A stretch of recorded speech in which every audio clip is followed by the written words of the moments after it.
नमस्कार मित्रांनो, सुस्वागतम. घरोघरी मातीच्या चुली या मालिकेच्या आजच्या भागामध्ये आता जानकी आणि शर्वरी पैसे घेऊन 2 लाख रुपये घेऊन मंदिरात येतात आणि तेव्हा आता ती मुलगी म्हणते की अहो द्या ना, इतका उशीर का करतात. म्हणून जानकी बॅगमधून पैसे काढतच असते, परंतु लगेच ती मुलगी तिच्या हातातून पैसे हिसकावून घेते. तेव्हा आता परत विचारते की सगळे पैसे पूर्ण आहेत ना. तेव्हा आता जानकी म्हणते की काय हो, विश्वास नाही का? हे पैसे आम्ही तुम्हाला मदत करण्यासाठी देतो, हे बघा तुमची आणि तुमच्या बाळाची काळजी घेण्यासाठी. मग असं वसुलीला आल्यासारखं का बोलतात? तुम्हाला नीट बोलता येत नाही का? म्हणून जानकीला आता त्या मुलीचा खूप राग येतो. तेव्हा लगेच आता जानकी शर्वरी वंशचा हात धरते आणि शर्वरी वंशला म्हणते की बघितलंस का त्या मुलीचा अति आगाऊपणा. जर ती मुलगी उद्या पैसे घेऊन पळून गेली तर आपण काय करायचे?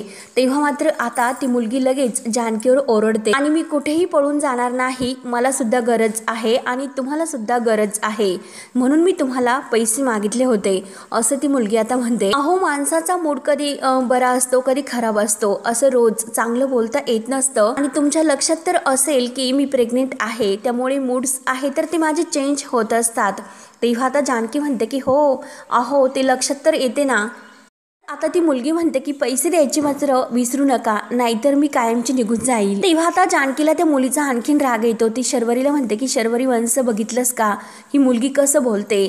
तेव्हा आता शर्वरी म्हणते की हो अगं जाऊन दे वहिनी, कशाला लक्ष देते? आणि त्या मुलीला आता शर्वरी म्हणते की तू जा घरी आणि घरी गेल्यानंतर आता तुझ्या तब्येतीची काळजी घे आणि फळं वगैरे काही जाताना घेऊन जा आणि व्यवस्थित काळजी घेऊन सर्व काही व्यवस्थित आहार वगैरे घेत जा. तेव्हा ती मुलगी म्हणते की हो येते मी, आणि पैसे खुशून ती बॅगमध्ये ठेवते आणि घाईने तेथून खुशूत निघून जाते. तेव्हा आता जानकीला खूपच राग आलेला असतो. जानकीला भलतेच टेन्शन येते. जानकी म्हणते की हे सगळं तर आत्ताच इतकं कठीण सुरू झालंय, अजून हे जाणारे जे महिने आहेत तर ते कसे जातील माहिती नाही. तेव्हा आता शर्वरी म्हणते की वहिनी अगं शांत हो, कशाला टेन्शन घेते? मला असं वाटतं की नक्की आपला प्लॅन सक्सेसफुल होणार आहे. तेव्हा आता जानकी विचारते की कसं होणार आहे हे सगळं? कसं होणार हे सगळं? घरातील किती खुश आहे, सर्वजण बघतात ना तुम्ही. आईंनी किती स्वप्न रंगवली आणि तुमच्या सासूबाई त्या सुद्धा किती आस धरून बसल्या. डॉक्टरांचा चेकअप सगळा काही घरातील वापर आहे तसाच. तेव्हा मात्र आता लगेच शर्वरी विचारते की अगं जानकी वहिनी, तू तर आहे ना माझ्यासोबत, मग आपण सगळं काही त्यांना खोटं सांगूयात की आपण एका डॉक्टरांकडे चेकअपला जातोय म्हणून. आणि पोटाचे तू अजिबात टेन्शन घेऊ नकोस, मी एक मस्त प्लॅन त्या बाबतीत केलेला आहे, कारण हळूहळू मी माझं पोट बरोबर महिना जसा वाढेल तसं वाढवत जाईल. त्यावर तर जानकी हे सर्व ऐकून म्हणते की खरंच खूप विचित्र वाटते आणि या सगळ्यामध्ये मी तुमची साथ देते हे बघून खरंच माझ्यावर विश्वास नाही बसत. त्यावर आता लगेच शर्वरी म्हणते की वहिनी अगं तू हे काय बोलतेस? तेव्हा आता जानकी म्हणते की नाही शर्वरी वंश, बाईचं बाळंतपण ही एक खरंच खूप भावनिक गोष्ट आहे, फक्त जन्म देणाऱ्या बाईसाठी नाही तर तिच्या प्रत्येकासाठी. आणि खोटं तुम्ही पोट लावून अगदी वाढवत राहणार, मग असं आणखीन काय काय नाटक तुम्हाला करावं लागेल, किती खोटं तर बोलावंच लागेल, काय काय लपवता तुम्ही. हळूहळू वाढत जाणारं पोट आणि बदलत जाणारा स्वभाव आणि हे अंगावरचं तेज, येणारा टवटवीतपणा, मध्येच थकवा येणे, मध्येच अगदी चेहरा खुलणं, आनंदाने अगदी असं उल्हासित होणं आणि अगदी हळूच असं आतमधून हाक देणार की आई मी आहे बर का तुझ्यासोबत, अशी पोटामध्ये लात मारून अगदी खळत जाणीव करून देणार बाळाची चाहूल, हे सगळं तुम्ही शर्वरी वंश कुठून आणणार बरं? कुठून आणणार तुम्ही जाणीव आणि ह्या भावना? आणि हे बघा शर्वरी वंश, तुम्हाला वाटतं तितकंही सोपं नाही. ही सगळी जाणीव, ह्या सगळ्या भावना तुमच्यात येतील, फक्त तुम्ही थोडासा धीर धरा. अजून सुद्धा वेळ गेलेली नाही, आपण ट्रीटमेंट घेऊयात, आपण चांगल्या डॉक्टरांकडे जाऊयात. आणि मला सुद्धा वाटतं की खरोखर तुम्ही या भावनातून जावे. त्यामुळे जानकी आता शर्वरी वंशला खूप सांगण्याचा प्रयत्न करते की हे बघा शर्वरी वंश, त्या मुलीच्या नादाला लागू नका. ही जी काही बाळाची होणारी चाहूल आहे तर ती तुमच्या नशिबात सुद्धा तुम्हाला अनुभवायला मिळेल, परंतु प्लीज आता हे सर्व खोटं बोलायला नको. आपण हे घरातील सगळ्यांना जे काही खरं आहे तर ते खरे सांगून टाकू. त्यामुळे शर्वरी वंश, मी तुम्हाला जे काही समजावते ते तुम्हाला कळतच असेल. आपण घरातील लोकांना फसवायला नको, जे काही आहे ते सगळं काही त्यांना सांगून टाकूयात. तेव्हा आता शर्वरी लगेच तिला राग येतो. शर्वरी म्हणते की त्यापेक्षा मी मेलेलं बरं राहील, आणि ती लगेच आपल्या बॅगमधून चाकू काढते आणि जानकीच्या हातात देत म्हणते की घे ना, आत्ताच लगेच हा चाकू हातात घे, एकदाच काय ते करून टाक, मारून टाक मला. तेव्हा आता जानकी म्हणते की शर्वरी वंश अहो हे काय करतात तुम्ही? तेव्हा जानकी तिच्या हातातील चाकू हिसकावण्याचा प्रयत्न करते. जानकी आता तो चाकू हिसकावून बाजूला फेकून देते आणि तो चाकू तसाच खाली पडतो। तेव्हा आता शर्वरी रडत जानकीला म्हणते की वहिनी हे बघ, मला कळतं तुला नक्की काय म्हणायचं आहे, परंतु वहिनी तुला हे कळत नाही की मी नक्की तुला काय म्हणते ते। माझ्याकडे दुसरा कोणताही पर्याय नाही, मी कधीच आई नाही होऊ शकणार, त्यामुळे प्लीज वहिनी माझं ऐकून घे। अगं तुझं हे खरं आहे तर ते मला भारी पडू शकतं, परंतु माझ्या एका खोट्याने सगळं काही सुखी होते। अगं ही जी काही सगळी तुझी माणसं आहे तर ती वहिनी मला सुद्धा जोडलेली आहे, याचा एकदा विचार कर। अगं वहिनी तू विचार कर की बाळ हळूहळू मोठं होईल, अभ्यास करून छान मार्क्स पडू ते अगदी मोठं होत जाईल आणि कुणाला कशाबद्दल थोडीशी सुद्धा अगदी माहिती होणार नाही, कुणाला याबद्दल काहीच कळणार नाही। पण वहिनी एकदा विचार कर, अगं जर तू सगळ्यांना हे सत्य सांगितले तर घरामध्ये एक खूप मोठे वादळ येईल, माझ्यावर आणि माझ्या आयुष्यावर सुद्धा एक खूप मोठं वादळ येईल। परंतु आज मात्र जे बाळाचं तोंड बघण्यासाठी आतुर आहे, मला नाही वाटत की वहिनी अगं त्यांना माझं मेलेलं तोंड बघण्याची इच्छा असेल म्हणून। असे बोलून आता शर्वरी रागातच तेथून निघून जाते। त्यानंतर आता ही मुलगी इकडे ऐश्वर्याला भेटायला येते,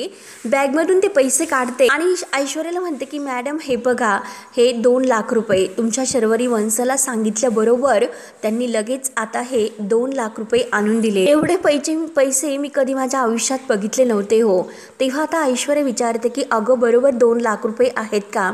तेव्हा आता ती मुलगी म्हणते की हो बरोबर 2 लाख रुपयेच आहे आणि त्यांनी अगदी अनेक वेळा मोजून दिले असतील आणि मी सुद्धा अनेक वेळा मोजून बघितले। तेव्हा आता लगेच ऐश्वर्या बघू म्हणून तिच्या हातातून ते पैसे घेते आणि म्हणते की हो बरोबर बोलते तू, अगदी 2 लाख रुपये दिसतात हे, आणि हे बघ हे पैसे तुझ्या हातामध्ये अगदी स्वीट नाही दिसत, म्हणून ऐश्वर्या त्यातील 1 लाख रुपये त्या मुलीला देते आणि 1 लाख माझे असतील असे म्हणते। तेव्हा आता ती मुलगी आश्चर्याने ऐश्वर्याकडे बघत असते आणि म्हणते मला इतक्या मोठ्या कामाचे फक्त 1 लाख रुपये असं ती ऐश्वर्याला म्हणते। तर ऐश्वर्या म्हणते की आपल्यामध्ये काय डील झाले होते, जे काही पैसे येतील त्यातील अर्धा हिस्सा माझा असेल, तू तर म्हणते की फक्त 1 लाख रुपये। अगं 1 लाख रुपये तरी तू तुझ्या आयुष्यामध्ये बघितले आहेस आणि सुखी व्हायचे स्वप्न तर तू बघितले असतील। तेव्हा ती मुलगी ऐश्वर्याचं म्हणणं तिला पटते आणि लगेच खुशून परत ती ऐश्वर्याचं काम करायला तयार होते। तुझं पहिलं स्वप्न आहे असे तू समजून आता तिच्या पोटाला हात लावते आणि तिच्या पोटात जसे बाळ आहे, कारण आपल्याला अजून 9 महिने काढायचे आहे, तेव्हा आता 9 महिने म्हटल्यानंतर त्या मुलीला तर खूप मोठा धक्का बसतो। ती मुलगी म्हणते की अहो 9 महिने मी असं सपाट पोट घेऊन नाही फिरू शकत, काय हो बाळाचं काय, म्हणजे खरंच प्रेग्नेंट व्हायचं आहे का? तेव्हा आता ऐश्वर्या म्हणते की अगं तू मूर्ख आहेस का, मी तुला खरंच प्रेग्नेंट व्हायला सांगणार आहे का? तेव्हा आता ती मुलगी म्हणते की अरे देवा, अहो मग त्या शर्वरीला खरं पोट कसं दाखवायचं असं ती मुलगी आता ऐश्वर्याला विचारते। तेव्हा आता ऐश्वर्या म्हणते की हे बघ, खरं पोट कसं दाखवायचं आहे याचं टेन्शन तू घेऊ नकोस, तुला आता पैसे तर मिळाले ना, पैसे घे आणि एन्जॉय कर, तसेही मी तुझ्या पोटाचा प्रश्न तर सोडवला आणि बाकीच्या ज्या राहिलेला गरोदर पोटाचा प्रश्न म्हणशील तर तेथपर्यंत आपल्याला पोहोचायचं नाही, त्या अगोदरच मी हे जे सगळं प्रकरण आहे ना तर ते प्रकरण बाहेर काढून त्या जानकीला मात्र आता घरातील सगळ्यांच्या समोर तोंडावर पाडणार आहे। तेव्हा आता ती मुलगी विचारते की मग तोपर्यंत मी पैसे मागत राहायचे का? तेव्हा ऐश्वर्या म्हणते की हो मग पैसे तू मागतच राहायचे, म्हणजे हे बघ शर्वरीच्या डोक्यावर तू बंदूक ठेवत राहणार, मग त्यानंतर शर्वरी जानकीच्या डोक्यावर बंदूक ठेवेल, शेवटी नाईलाजाने जानकीला तर शर्वरीला पैसे द्यावेच लागतील। आपल्याला हवे तेवढे पैसे आपण मागत राहायचे आणि ते पैसे घेऊन आपण मात्र मालामाल होत राहायचं। त्यामुळे आता यापुढे काय करायचं आहे तर त्याचे सगळे काही अपडेट्स मी तुम्हाला देत राहील। तेव्हा ती मुलगी खुशून तेथून निघून जाते। तर आता ऐश्वर्या म्हणते की जाऊन दे, आता एक जे काम होतं तर ते काम तर माझं झाले आणि शेवटी ओवीला तिच्या क्यूट आता सरप्राईज आता एक असं क्यूट सरप्राईज तर मिळणार, त्यामुळे आता यापुढे जरी काही झाले तरी मला आता वेळेतच पोहोचलं पाहिजे। आणि तेवढ्यात मात्र आता ऐश्वर्याने जे सरप्राईज आहे तर त्या सरप्राईज घेऊन एका मुलाला घरी पाठवलेले असते। तेव्हा आता दरवाजा वाजत असतो तर गुलाबदादा धावतच येतात की आलो आलो। तेव्हा मात्र आता गुलाबदादा धावतच आलेले असतात तर तो मुलगा विचारतो की ओवी रणदिवे येथेच राहतात का? तर गुलाबदादा म्हणतात की हो ओवी रणदिवे येथेच राहतात, नक्की काय झाले? तेव्हा आता तो मुलगा म्हणतो की त्यांचं पार्सल होतं, त्यांना बोलावतात का? तर गुलाबदादा हसून म्हणतात की हो आमच्या ओविताईंचं, आणि आमच्या ओविताई मोठ्या झाले की काय, म्हणून तो आता ओवीला आवाज देतो की ओविताई ओविताई। तेव्हा आता ओवी म्हणते की हो हो आले आले, आणि ओवी धावतच बाहेर येते आणि गुलाबदादा आले आले। तेव्हा आता गुलाबदादा म्हणतात की अहो या लवकर, तुमच्यासाठी पार्सल आलेले आहे। तर ओवी धावतच येते आणि ती पार्सल बघते आणि माझ्यासाठी पार्सल कोणी दिले असेल असं विचारते। आता गुलाबदादा म्हणतात की अहो हे दादा कधीपासून तुमचं हे पार्सल घेऊन येथे उभे आहेत, तेव्हा आता ओवी ते पार्सल आपल्या हातात घेते आणि थँक्यू असं म्हणून तो मुलगा आता निघून जातो। तेव्हा आता गुलाबदादा विचारतात की काय आहे, तेव्हा ओवी म्हणते की ते आमचं सिक्रेट आहे। गुलाबदादा म्हणतात की आम्हाला नाही सांगणार का? तर ओवी म्हणते की अहो सिक्रेट आहे। तर गुलाबदादा म्हणतात की सिक्रेट असेल तर मग राहून द्या, आणि गुलाबदादा आत निघून जातात। तर आता त्या पार्सलवर जो काही क्यूटूचा फोटो असतो तो फोटो बघून आता ओवी खूपच खुश होते आणि खरंच अय्या क्यूटूने माझ्यासाठी गिफ्ट पाठवले का म्हणून ओवी आता लगेच ते गिफ्ट काय आहे ते चेक करत। तेव्हा ओवीने आता तो बॉक्स खोलल्यानंतर त्यात मस्त एक आता विमानाची मस्त खेळणी असते। तेव्हा आता ओवी ती खेळणी बघून इतकी खुश होते आणि म्हणते की वाव खरंच हे किती मस्त आहे। ओवीला खूपच आनंद झालेला असतो। तेव्हा आता जानकी आता ओवीला आवाज देत बाहेर येत असते। जानकी ओवी ओवी असं करते तर ओवी आता खूप घाबरते। घाईने तो बॉक्स आता बाजूला लपवते आणि जी खेळणी आहे तर ती आपल्या हातात अशी मागे घेऊन उभी असते। तेवढ्यात जानकी बाहेर येते। जानकी म्हणते की ओवी अगं काय ग, काय झाले, नक्की तू काय करतेस आणि काय ग ओवी तुझ्या हातामध्ये काय आहे, काय लपवतेस ते दाखव बरं। तेव्हा आता ओवी म्हणते की काही नाही। तेव्हा आता जानकी म्हणते की ओवी अगं मला कळतंय नक्की तू काहीतरी लपवलं आहेस। तेव्हा आता ओवी म्हणते की नाही आई नाही। तर जानकी ओवीचा हात धरायला जाते परंतु ओवी काही दाखवायला तयार नसते। तर जानकीला आता राग येतो।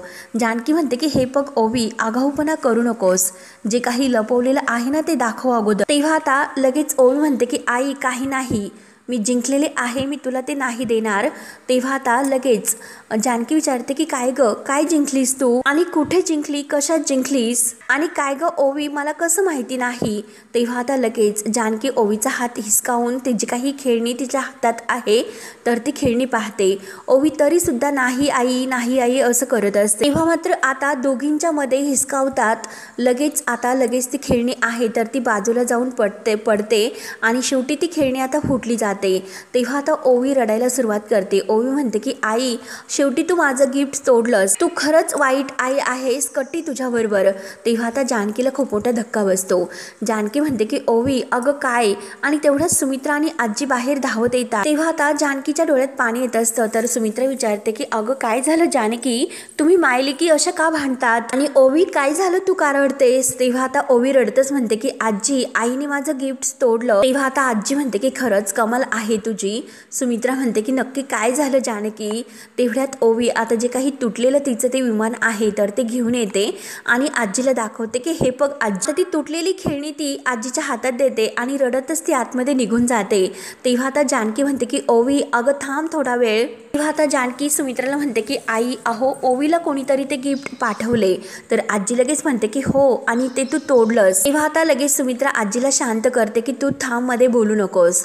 त्यानंतर ओवी आता रडतच आपल्या रूममध्ये येते आणि आपला जो काही टेडी आहे तर त्याला घेऊन खूप रडत असते। तेव्हा आता जानकी सुमित्राला सांगत असते की आई अहो माहिती नाही कोणी आता निनावी जे काही हे गिफ्ट आहे तिला पाठवले, अगदी अनोळखी हे गिफ्ट कोणाकडून आले माहिती सुद्धा नाही। आणि जानकी आता तो बॉक्स घेऊन सुमित्राला दाखवते की आई हे गिफ्ट कोणी दिले आणि ते कोणी पाठवले हे सुद्धा आपल्याला काहीच माहिती नाही, आणि तुम्हाला माहिती नाही की आई सिक्युरिटी किती महत्त्वाची आहे, त्यामुळे मला काळजी वाटते आणि त्याबद्दलच मी तिला विचारपूस करत होते की गिफ्ट कोणी दिले। आणि आमच्या दोघींच्या झटापटीत शेवटी ते गिफ्ट खाली पडले आणि तुटले। तेव्हा आता ही सर्व ऐकून सुमित्रा म्हणते की जानकी अगं तिच्या कुठल्या तरी मैत्रिणीने हे पाठवलेलं असेल। हल्ली मैत्रिणी एकमेकींना सरप्राईज गिफ्ट वगैरे पाठवत असतात आणि जे तुटलेले गिफ्ट आहे त्या बॉक्समध्ये सुमित्रा ठेवते आणि जानकीला सांगते की हे बघ तू अगोदर एक काम कर, जे आता ओवी खूप रडत आहे तिला जरा जाऊन आतमध्ये समजाव, व्यवस्थित तिला शांत कर। तेव्हा आता जानकी त्या सुमित्रा आणि आजीकडे बघत असते। तर आजी म्हणते की हो जा अगोदर तिला शांत कर, आमच्याकडे बघू नकोस। तर लगेच सुमित्रा म्हणते की आजी अगं तू शांत हो। तेव्हा लगेच आता आजी म्हणते की अगं बघितलेस का ती कशी आपल्याकडे बघतेस, एकतर खेळणं तर तोडलं आणि वर आपल्याकडे सुद्धा बघतेस। सुमित्रा म्हणते की आई चल बागेमध्ये जाऊयात, म्हणून सुमित्रा आजीच्या हाताला धरते आणि तिला बागेमध्ये घेऊन जाते। त्यानंतर जानकी धावतच रूममध्ये येते तर ओवी खूप रडत असते। तेव्हा आता जानकी तिच्याजवळ येते आणि म्हणते की ओवी अगं ए बाळा ऐक ना। तर ओवी आता जानकीला हात सुद्धा लावून देत नाही आई नाही असं करत असते। तर जानकी तिला अगदी प्रेमाने समजावते की अगं बाळा असं हट्टीपणा करायचं नसतं, अगं आई बाबांनी तुला हे शिकवलं का, अगं घरातील सगळेजण तुझा किती लाड करतात येतात म्हणून अगदी प्रेमाने तिच्या चेहऱ्यावर हात फिरवत जानकी आता तिला समजावते, नाना, सारंग काका, सौमित्र काका, घरातील सगळेजण आता तुला खरंच किती गिफ्ट्स आणत असतात. आणि म्हणू नको, कपड्याबद्दल म्हणू नको, सगळेजण तुझ्यासाठी किती नवनवीन गिफ्ट आणत असतात. अगं हे बघ, मी तुला किती वेळेस सांगितले की कोणी जर काही खायला दिले, असे गिफ्ट वगैरे जर दिले तर ते घ्यायचे नाही. आणि हे बघ, जर त्या बॉक्समध्ये जर काही वाईट असते तर मग काय केलं असतं. तर ओवी रडत म्हणते की आई त्यामध्ये वाईट कसं असतं, त्यात माझं गिफ्ट होतं. तेव्हा आता जानकी विचारते की काय तुझं. आणि आता जानकी तिच्या हाताला धरून ओवीला म्हणते की अगं ऐक ना, मी तुला काय म्हणते ते. म्हणून ती प्रेमाने समजायला जाते, परंतु ओवी लगेच आता जानकीचा हात मागे अगदी झिडकारून देते. तेव्हा जानकीला राग येतो. जानकी तो ओवीवर ओरडते, ओवी अगं किती हट्टीपणा करशील, आणि कसलं तुझं हे गिफ्ट, कोणी पाठवले सांग बरं, सांग लवकर. ओवी कोणी पाठवले ते गिफ्ट, म्हणजे तुझ्या कुठल्या मैत्रिणींनी पाठवले का, आपल्या कुठल्या नातेवाईकांनी पाठवले का.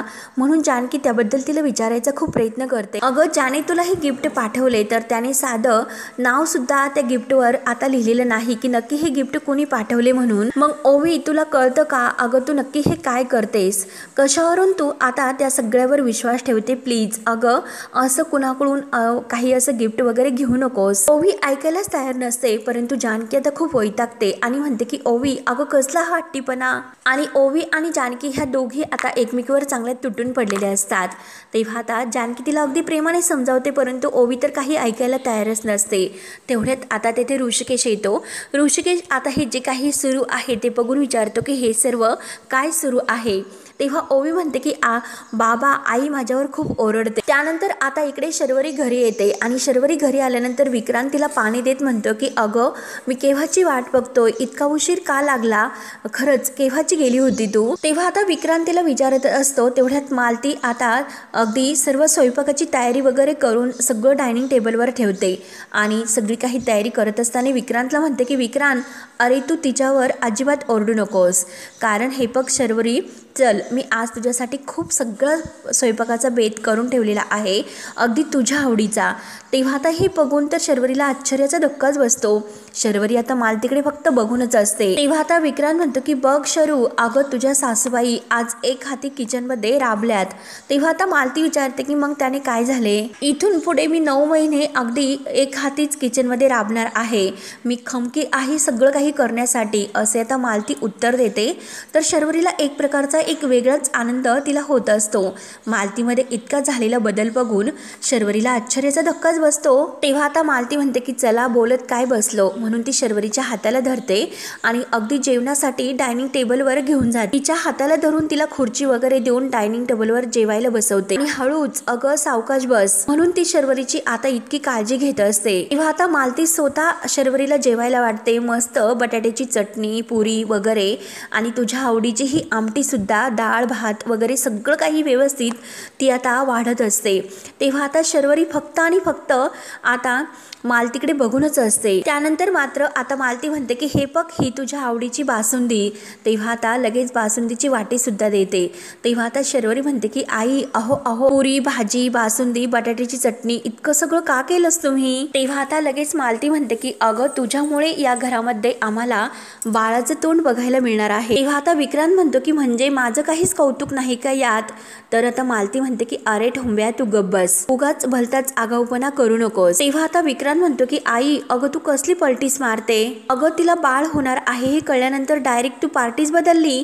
तेव्हा आता शर्वरी अगदी प्रेमाने आणि हसत मुखाने ती आता मालतीकडे बघत असते. तेव्हा आता मालती म्हणते की मग त्यात काय झाले, आता मात्र बाळ येण्या अगोदर माझी आणि शर्वरीची पार्टी, एकदा की बाळ आले मग त्यानंतर त्याची आणि माझी पार्टी. आणि हे बघ शर्वरी आजपासून डॉक्टर जे काही सांगतील आणि मी सुद्धा जे काही सांगेल तेच तू खात राहायचं, सगळं काही पथ्य पाणी व्यवस्थित सांभाळायचे.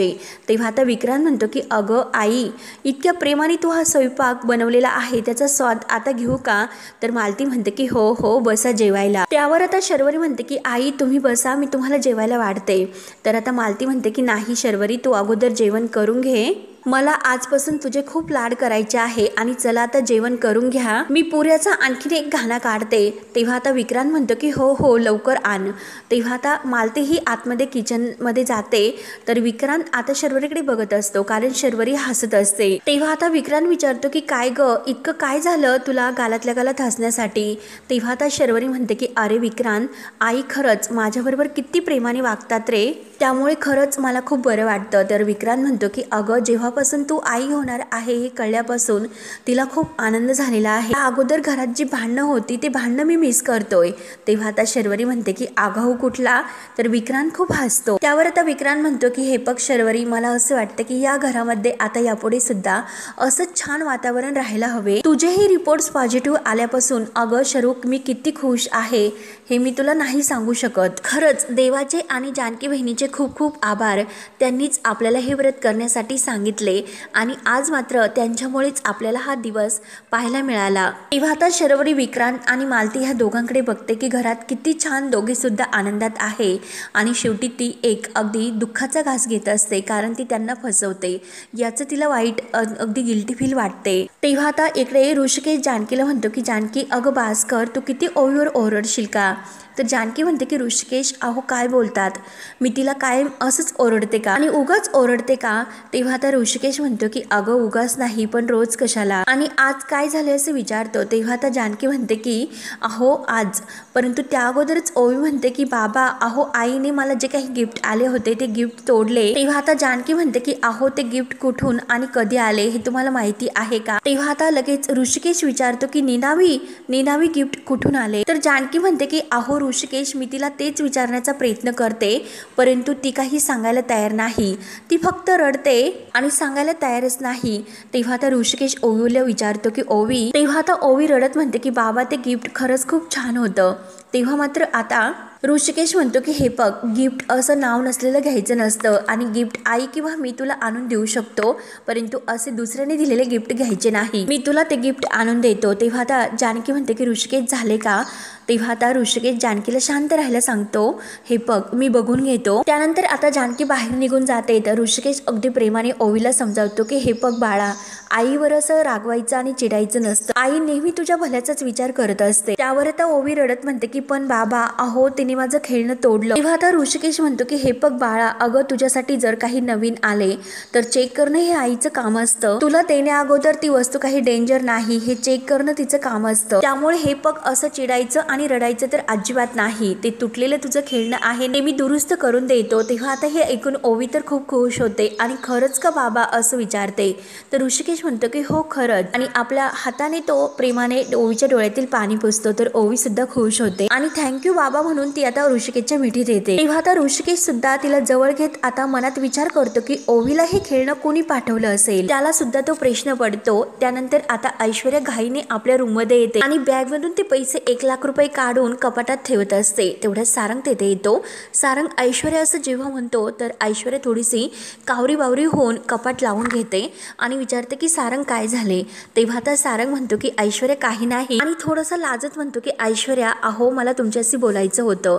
तर ऐश्वर्या म्हणते की अच्छा मग बोला असं म्हणते. तर सारंग म्हणतो की मला असं वाटत होतं आणि अगदी लाजत तो म्हणतो की शरुताई आई होणार आहे, शरुताईच्या घरी बाळ येणार आहे आणि परत म्हणतो की शरुताईला बाळ होणार आहे. तेव्हा आता ऐश्वर्या म्हणते की सारंग हे बघा तुम्ही कासवाच्या स्पीडने बोलू नका, अगदी पटपट बोलून टाका. तेव्हा आता सारंग अगदी बोलण्यात अडखळत असतो. परत म्हणतो की शरुताईला बाळ होणार आहे. त्यावेळेस आजी असं म्हणत होती म्हणजे मला सुद्धा तेच वाटत होते, आमच्या दोघांना असं वाटत होतं. तेव्हा आता ऐश्वर्या म्हणते की हे बघा तुम्हाला जे काही वाटत असेल ते तुम्हाला सांगायचं असेल तर तुम्ही मला मेसेज करून सांगा, मग नंतर मी तो मेसेज वाचेल. तेव्हा आता परत सारंग तसेच अडखळत ऐश्वर्याला थांबून बोलत असतो आणि आता ऐश्वर्या पुन्हा म्हणते की पटकन बोला. तर आता सारंग पटकन बोलून जातो की ऐश्वर्या आपण दोघांनी सुद्धा आता गुंडूचा विचार करायला हवा आणि परत म्हणतो की हो अगदी बाळाचा आवाज काढत आणि आपण दोघे मिळून विचार करूयात. ऐश्वर्या म्हणते की काय बाळाचा विचार. सारंग लाजत अगदी हसत म्हणतो की हो हो. ऐश्वर्या उठते, सारंगच्या हाताला धरते की जा बाहेर, तुम्हाला एकतर काही उद्योगधंदे नाही तेव्हा आता सारंग म्हणतो की ऐश्वर्या अहो तुम्ही असं काय करतात। ऐश्वर्या आता खूपच भडकलेली असते। ऐश्वर्या म्हणते की तुम्हाला कळत नाही का मग अगोदरच आपण भिकाऱ्यासारखं या घरामध्ये राहतो, त्या जानकीने आणि ऋषिकेशने दिलेल्या तुकड्यावर जगतो, याची तुम्हाला जाणीव नाही का? आणि काय तुम्हाला मूल हवा आहे, गुंडू का फुंडू तुम्हाला हवा आहे? तेव्हा आता सारंग खूपच घाबरते। तेव्हा ऐश्वर्या खूप भडकून म्हणते की काय करणार आहे तुम्ही मुलाला जन्म देऊन, त्याला सुद्धा आपल्यासारखं लाचारच आयुष्य जगवायला लावायचं का? तेव्हा आता सारंग घाबरत म्हणतो की ऐश्वर्या हे बघा अहो तसं नाही करायचं, आणि मग आता आपण काय करायचं असं विचारतो। तेव्हा आता ऐश्वर्या म्हणते की ते सुद्धा मीच तुम्हाला सांगू का की काय करायचं ते? अहो अगोदर ही सगळी प्रॉपर्टी आपल्या नावावर कशी होईल यासाठी प्रयत्न करा, आणि ते प्रयत्न तर फक्त मी एकटी करते, आणि तुम्ही काय करता, तुम्ही इकडे बसलात गुंडू का फुंडूचा विचार करत क्या करत। सारंग म्हणतो की मी तुमच्या बरोबर तर आहे, परंतु दोन गोष्टी म्हणजे कोणत्या? तर ऐश्वर्या म्हणते की कसं माहिती असेल, तसंही तुम्हाला काय माहिती असतं हो सारंग, आणि तुम्हाला जे काही माहिती नाही तेच बरं आहे, आणि इथून पुढे जर गुंडू फुंडूचा जर विचार केला तर माझ्या इतकं वाईट कोणी नसेल। म्हणून ती सारंगला चांगलं धमकावत बाजूला होण्यासाठी सांगते, आणि रागाने आता ती बाहेर निघून जाते। तर सारंग म्हणतो की अहो प्लीज ऐका, आणि ऐश्वर्या करत तो सुद्धा ऐश्वर्याच्या मागे निघून जातो। त्यानंतर आता इकडे ओवी ही अगदी बडबड करत बाहेर येते की आईने क्यूटूने दिलेलं गिफ्ट तोडलं, मग याबद्दल मी ऐश्वर्याला सांगते, आणि जर ऐश्वर्याला सांगितलं तर ती चिडेल का? नाही, ती चिडणार नाही, ती मला परत नवीन गिफ्ट देईल याचा ती विचार करत असते। तेवढ्यात ऐश्वर्या बाहेर येऊन आता ती आउट हाऊसमध्ये जायला निघते, परंतु सारंग तिच्या मागेच येत असतो। तर आता सारंग विचार करतो की ऐश्वर्या तिकडे का गेल्या असतील, म्हणून तो पाठलाग करत तिच्या मागे येतो। ऐश्वर्या आउट हाऊसमध्ये येते आणि दरवाजा लावून घेते। ओवी आता इकडे फोन येण्याची वाट बघत असते की क्यूटीचा फोन अजून का आला नसेल। तेवढ्यात आता सारंग जेव्हा तेथे आउट हाऊसमध्ये येतो आणि ऐश्वर्या नक्की येथे काय करतात म्हणून दरवाजात उभा असतो, आणि क्यूटीचा फोन आला नाही म्हणून ओवीच आता कोणी येण्याच्या अगोदर फोन करते, परंतु ऐश्वर्या मात्र आता क्यूटीचे कपडे घालत असते, आणि ह्या ओवीला काही आईसारखीच आहे, थोडंसं सुद्धा दम निघत नाही, आणि काय माझ्या मिलीचं आयुष्य आहे म्हणून ते कपडे ती आता घाईघाईने घालत असते। तर ओवी आता तिला फोन करत असते, क्यूटू फोन उचलला म्हणून ओवी वैतागून जाते। तेव्हा आता सारंग विचार करतो की ऐश्वर्या येथे का आल्या असतील, माझ्यावर रुसल्या की काय, आणि त्यांनी स्वतःला कोंडून तर घेतलं नसेल ना, त्यांना बाहेर काढायलाच हवे। आणि परत आता तो विचार करतो की नको, ते माझ्यावर चिडलेले आहेत, आणि मी जर परत आत गेलो त्यांना जर डिस्टर्ब केलं तर ते आणखीन चिडतील। बिचाऱ्या ऐश्वर्या, त्यांना शांत होण्यासाठी मी थोडासा वेळ देतो आणि नंतर बोलू, असे बोलून आता सारंग तिथून निघून जातो। तेव्हा मात्र आता हा भाग येथे संपतो। पुढील भागामध्ये आता ऐश्वर्या पूर्णपणे वैतागून जाते आणि म्हणते की हा गेम मी फार वेळ नाही खेळू शकत, आता डायरेक्ट मी प्रॉपर्टीचे पेपर्स चोर। म्हणून ती आता ओवीला म्हणते की हे बघ, निळ्या रंगाची फाईल शोधायची आहे, ती जी फाईल आहे ना ती फाईल मला आणून द्यायची आहे। म्हणून आता ओवी लगेच कपाटातून ती निळ्या रंगाची फाईल शोधते, आणि ती निळ्या रंगाची फाईल शोधून आता ती ऐश्वर्याला नेऊन देणार असते। तेव्हा आता ओवी ती फाईल घेऊन जातच असते, परंतु समोरून जानकी येते। जानकी आता लगेच आता ओवीच्या हातातील ती फाईल हिसकावून घेते, आणि ओवीला म्हणते की तुला ही फाईल चोरण्यासाठी कोणी सांगितले होते? ओवी आता खूपच घाबरते। तेव्हा आता ओवी खरंच बोलून जाते की क्यूटूने। तेव्हा आता जानकी म्हणते की क्यूटू कोण? क्यूटू? आणि ऐश्वर्या मात्र आता खिडकीतून क्यूटूच्या वेशामध्ये आता ओवीकडे बघत असते। तेव्हा मित्रांनो, आता पुढे काय होतं हे पाहण्यासाठी आपल्या चॅनलला नक्की सबस्क्राईब करत राहा। धन्यवाद।